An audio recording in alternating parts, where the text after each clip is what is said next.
9 a.m. I'm on 9 at 9. 9 at 9.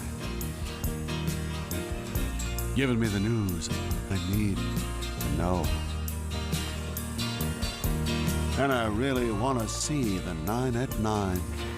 It really has me feeling fine. It's not the news we used to have back home. Huh, no. I'm on 9 at 9. All right, number 9. A few years back, a guy in China came up with a great way to scam Delta Airlines. Here's what he did. He bought a full-fare first-class ticket for an evening flight. Then he moved right on over to the luxury lounge that comes along with that first-class ticket. Anyway, he hung out all day with his laptop in the lounge, enjoying the free food and the drinks and the Wi-Fi in the lounge. At the end of the day, after the lounge closed, he changed his departure date on his ticket to the next day. And the next day, he was back hanging out at the lounge all day. Then he changed his ticket again. He did this for more than 300 days. Just to have a workspace, I guess. Wow. When the airline finally caught on at that point, he turned in his ticket for a refund. Wow. Delta had to change the policy and make it so you can only relax in the lounge for 3 hours before a flight. So there we go. Yeah. But you know, there's always a way to work the system. It's nice for us to stick it to the airlines one for once instead of them sticking it to us. It's true. Andy, you're up next. All right, number 8. We need to get some of these chairs right here in the office. These are seats and desks at a nursery school in China, and they convert to beds for nap time. It's like a transformer in a classroom. Look at that. I think I did that on my own without a chair like that in a lot of elementary school, but that looks pretty cool. Recliners. Huh. Nice. That's little bow pillows there. Yeah, look at that. All right, number 7. Here's a look at daredevil and aerialist Betsy Fox. The year was 1945. Betty and Benny Fox were known for all sorts of tricks performed on rooftops or high above the street. They were known as sky dancers, the world's greatest aerial sensations. They were not related in any way. In fact, Benny was the main guy behind this operation, but he had multiple Bettys in his act. The first Betty was Benny's wife, Nano. She quit to raise the couple's children. Next Betty was named Clara. She got fired when she gained too much weight. And the list goes on and on. Benny Fox insisted all of his Bettys remain under 120 pounds. He continued his act well into the 1970s. So the Bettys, we don't even know who they were, and they're doing stuff like this? Yeah. Essentially, he's saying women are interchangeable. Oh my gosh. But It's no like ropes. Menudo, they just keep switching them out. Yeah. What the heck? Can you imagine? Regulation's a little different these days, huh? Yeah, government getting involved. Rude. Oh, All right, number 6. If you think your dog misbehaves out of spite, you might be right. It's true, they're not always happy when you leave them alone all day.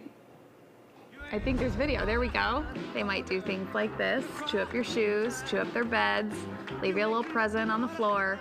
But animal behavioral scientists say it's usually because they're stressed out, they're having separation anxiety, or they're lacking exercise, and that's why they do these bad things. But look at these 2 cute dogs. Holden and Hayden are Savo's dogs. Oh, dear gosh, what did they do? I think that's their dog bed. Oh, I guess there's something they chewed up there. That's great. Wow. Savo, you should be ashamed of yourself. I don't know what you're doing to those dogs. All right, number 5, you'll never have to carry a big, bulky cooler again. Thanks to this, it's the Chill-O-Matic. It cools down your drinks in just 60 seconds and keeps them cool for hours. You'll need a Ziploc bag full of ice, a 12-ounce can of pop or beer, and you just insert the can, and you'll have a ice-cold drink in a minute. Right. You just roll it around in the ice. You just put your can in ice. Is that what it's telling you? Yeah. Well, you could do that with a bucket. Why do I need this thing? You gotta buy a lot of them. No, I think this works a little bit faster, I think is the idea.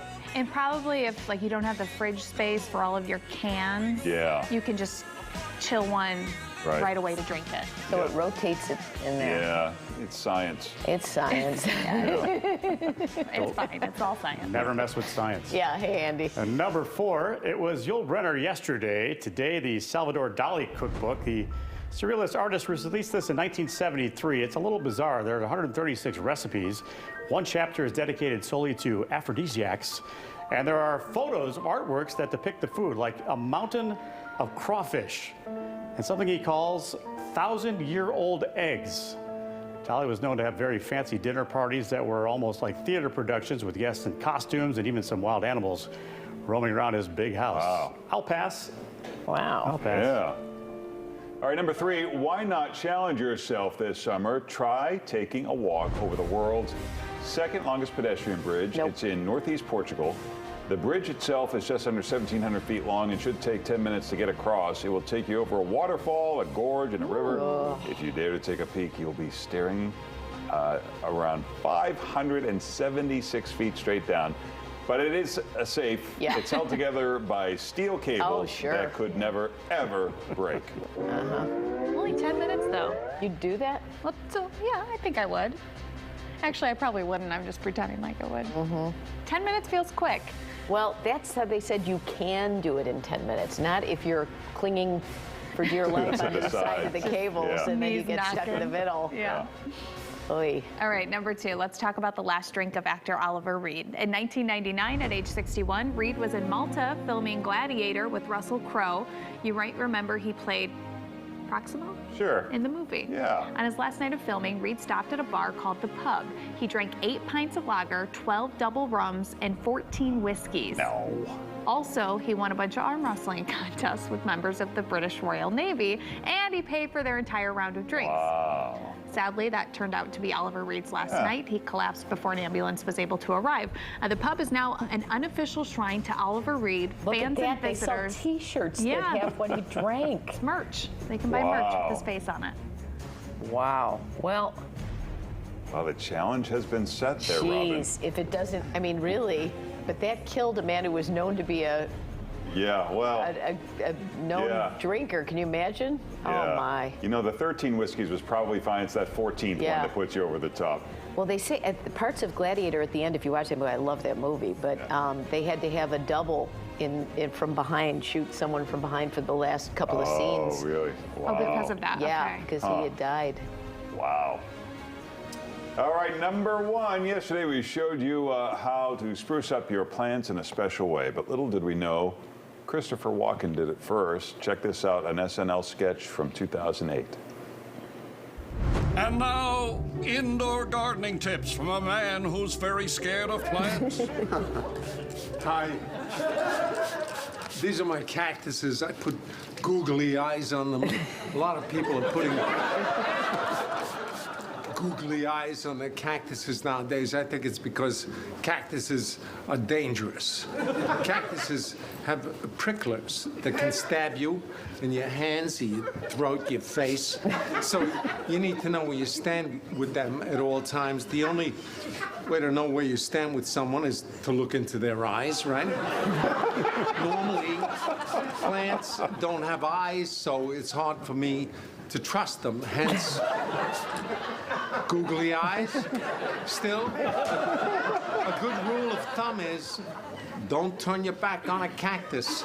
Now, these are my ferns. I put googly eyes on them also. Most people don't put googly eyes on their ferns. I do. I got the idea off my cactuses because I like to feel comfortable around all my plants. Ferns don't have pricklers like cactuses, but what if they all ganged up, try to choke you when you sleep? If enough of these ferns lodge themselves down your throat, you choke for sure. It's probably not going to happen, but what if it did? What? What do you think your last thought would be? Mine would be, I always knew. It was going to be the ferns. But no worries. Me and these ferns are good. I can tell. Looking into their eyes. I know, they're not... He is great. Anything he does. It just something about him saying googly eyes. That's the 9 at 9. 9 at 9. Giving me the news I need to know.